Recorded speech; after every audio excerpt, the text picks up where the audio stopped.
Hey y'all, welcome back to my channel, and then welcome if you are new. Today we are going to be doing a mani using some dips from Dips with FIFA. I'm going to be showing you how I apply the super flaky and foil dips. This is a company I haven't shared on my channel yet, but it is one of my favorites as far as when I'm talking about foils and flakes. I absolutely love her selection. It is always outstanding. Her shimmers are absolutely gorgeous as well, but foils and flakes, it's her favorite. It's what she loves to do. So that's what we're going to do today. I'm also going to be using this new palm rest from Sj3 Designs.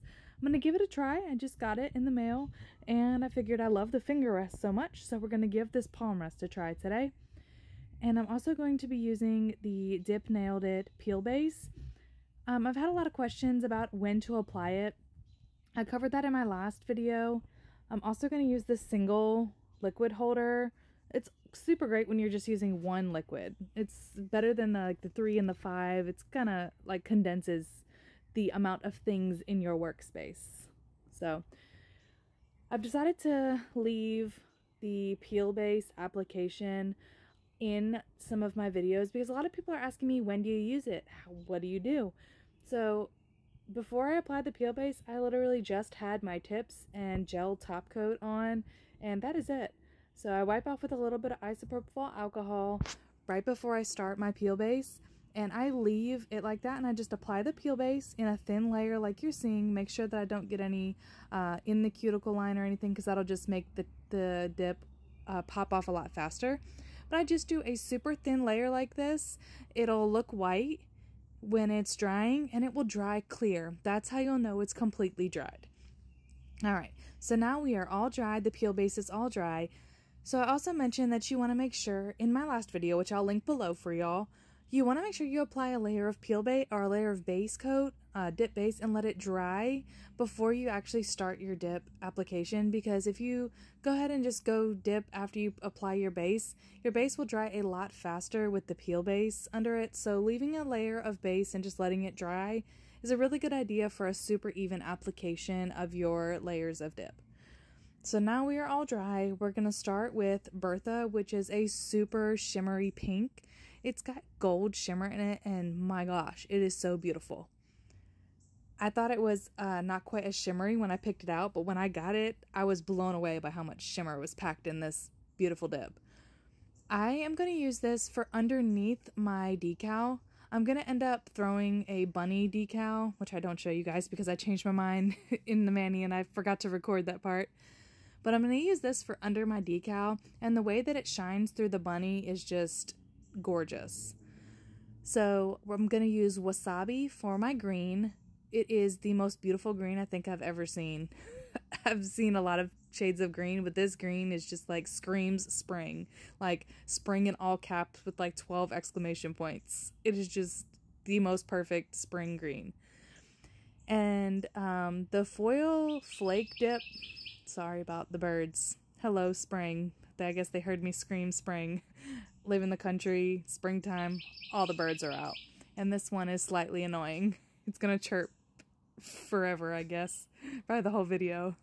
Anyways, back to the foil flake dip. There was a name this dip going on in the Dips with FIFA Facebook group, and she picked the name that I chose. That is why it is called First Bloom. Because I saw the dip, saw it swatched, she showed a little video of it, and I just thought it looked just like the flowers starting to bloom at the beginning of spring. They're not fully out there, but they are coming. So this kind of was like the very first beautiful bloom, not after everything is super plentiful. This dip is so gorgeous. Now I'm going to show you the way that I apply mine. I like to apply my foil and flakes. I always pour over the first layer if there is a base color included. If it's clear, I don't. But there is a base white color, or if it glows. Now clear can glow. So if it glows, or if there's a base color, you can't really see this one, but it's like a super fine white glitter shimmer. So I like to pour it over so I don't pick up a whole lot of foils and flakes on the first dip. So I just pour it over, let whatever's going to hang, and then the second dip I will lay my finger in. And I try to move the flakes and foils around, as you'll see me do, to try to get them where I want them. And I'm going to show you two different pickups, so the index finger is going to look completely different from the pinky. Alright, now I'm going to go ahead and get onto my second layer. I'm going to brush off with a semi-hard scrub brush. This is how I keep my layers so thin, using that brush, not just a regular powder brush. It doesn't quite get off as much, so I like to use those when I'm dipping.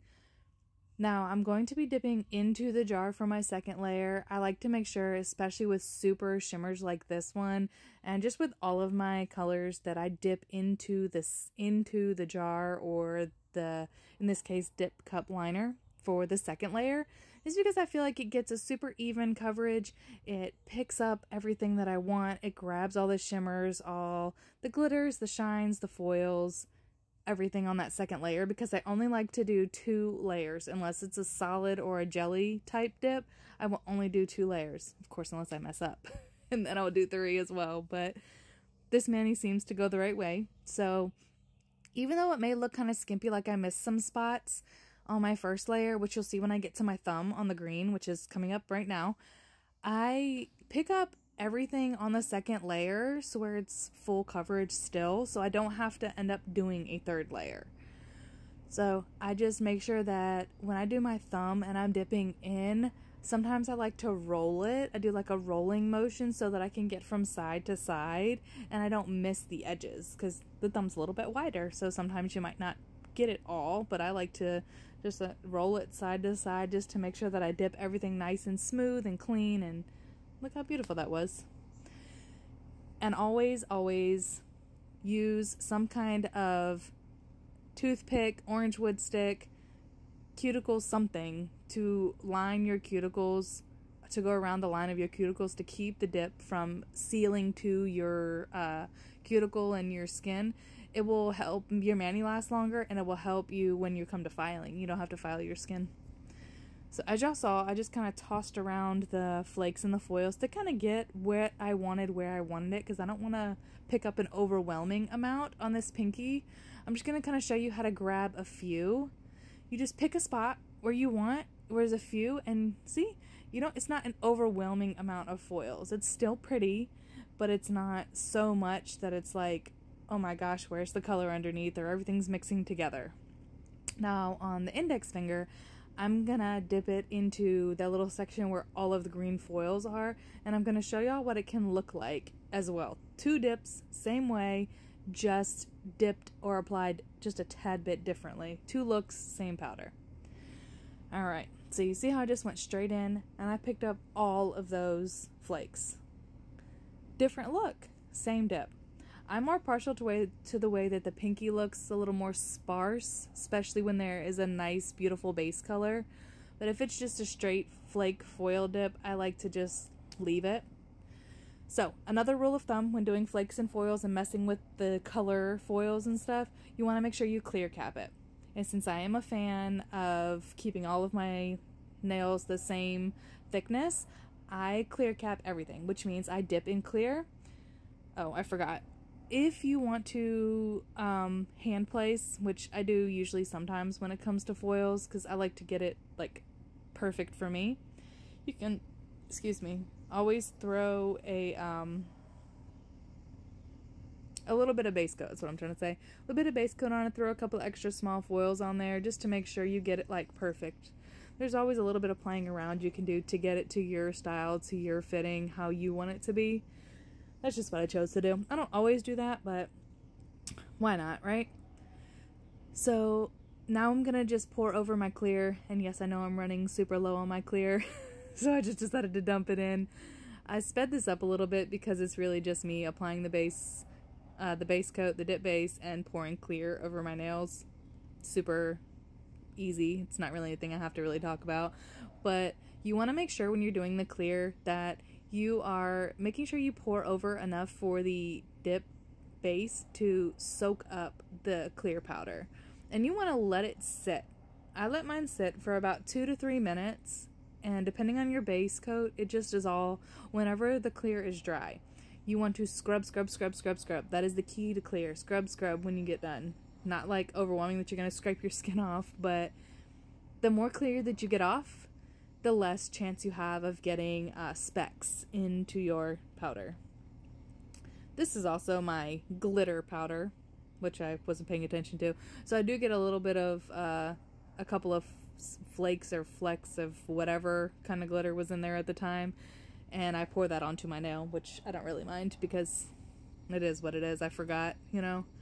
I try to keep a separate clear for solids, shimmers, and then glitters, just to keep everything separate in hopes to not contaminate them. But yeah, I'm not that lucky. Anyways, we've got a clear dipped. We are going to go ahead and brush it, let it dry, brush it off, and activate. I'm going to go ahead and activate all of my nails. I activate personally twice because I feel like that ensures me that all of the dip powder is completely hardened and ready to file. There's nothing worse than going to file and then scraping off a huge chunk of your dip powder. Before you file, after you've activated, you can tap your nail, and if it sounds like click, like a clickety clack sound, then it's ready. If it is not making a clear tapping sound, then it is not ready to be filed, and just give it a little bit longer. Usually all activators are ready in 5 minutes. Read your bottle, go by your sound. Alright, we shaped up a little bit off camera. I filed, shaped, buffed, made my shape a little bit better. Now we're going to go ahead and top coat, well, gel base and gel top coat. So I just show you the gel base and the gel top. I don't show the decal application like I had mentioned because I forgot to hit record, honestly. So I'm sorry about that, but I've done a ton of decal applications recently. So I will link a short video in the description box along with the video where I talk about the peel base. I'll link both of those in the description box along with everything that I've used so that you guys can check those out if you want more details and more information about decal application and peel base. Now also, how gorgeous are these dips? My gosh, they are so beautiful. She outdoes herself every time she makes a new collection. Here is my bunny. I used some of the foil from the first bloom and I made the little bunny tail. I thought it turned out super cute. I loved it at the end. I wore it for about a good 4 or 5 days before I had to pop it off so I can do more content for y'all. But I love how this turned out. And you see how the index finger and the pinky look so different. It is the same dip, but you can get 2 completely different looks, maybe even more, just depending on how you apply. Alright, y'all. I've talked this whole video, and I know y'all have been enjoying the talking videos, but I really hope y'all enjoyed this. I hope you maybe consider subscribing, and I hope y'all have a wonderful day, and I will catch y'all in the next video. See ya!